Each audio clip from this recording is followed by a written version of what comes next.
breaststroke events at the same Olympics. She is also the only woman to hold as many as 14 world records in breaststroke events and to hold all 3 breaststroke world records simultaneously, the 50, 100, and 200-meter long course. She is the only swimmer to have broken a total of 4 individual world records in one competition, and she did it twice in 1999 in Los Angeles and Sydney. In Durban, she broke 2 short course world records in 1 hour. In 2000, she competed in her 3rd Olympics in Sydney.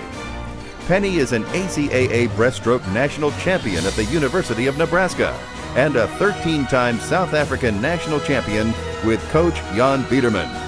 After retirement, Penny has become a businesswoman, a motivational and public speaker, and television presenter.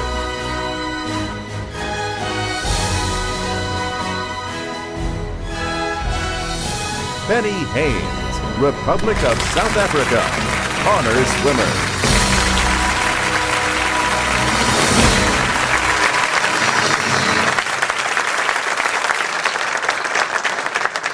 Good evening, ladies and gentlemen. I feel truly honored to be here tonight as a South African and also home away from home, an American. The reason I say that is because I owe much of my achievements to the USA, to the system that you have, the National Collegiate System. And I'm really, really grateful for the opportunities that I've had. I want to say thank you to the Hall of Fame. Meg, especially to you. I don't know where you are, but your liaising with us has been wonderful. Thanks.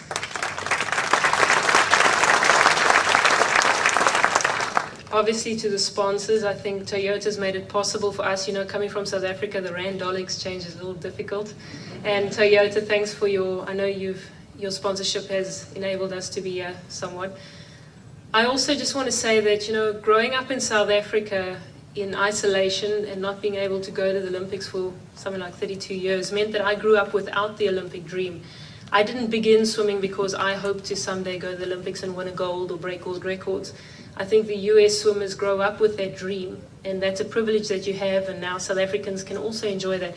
But in my days, the only reason I swam is to be the best that I could be as an individual swimmer. And I remember last night, Alexandre Despati also said he wants to just be the best diver that he can be. And I think it's really important when we coach and teach younger athletes, we need to encourage them to swim and compete for the same reasons, that we can each develop our individual potential to the maximum. And it's not about beating other people. Sportsmanship, I think, at the end of the day is really the core. That's what we should be teaching. That outweighs any other achievement. And sadly, we don't really see that enough in sport today. I want to thank the coaches that have influenced me. You know, each and every one of us, we're the sum total of the people and the environment that we've surrounded ourselves with. And I'm fortunate enough tonight here to have one of the coaches that was involved in my life. Thanks, Rick, for coming.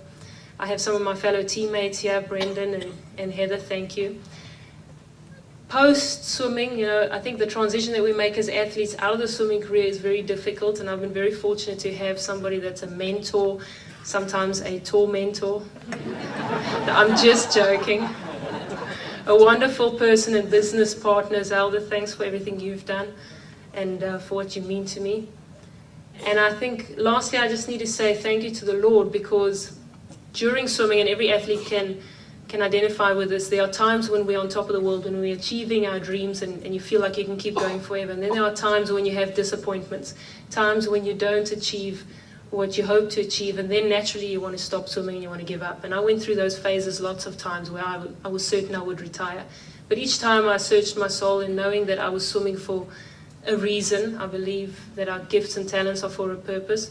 And I knew that I couldn't just leave swimming, I needed to pray about it. And each time I did, I was led to make a decision, such as the one to move to the United States in '92 after my disappointments in Barcelona.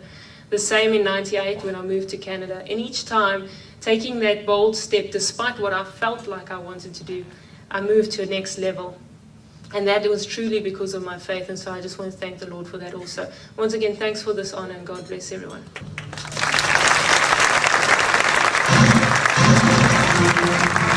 Presenting the red sash is ISHOF honoree Greg Louganis.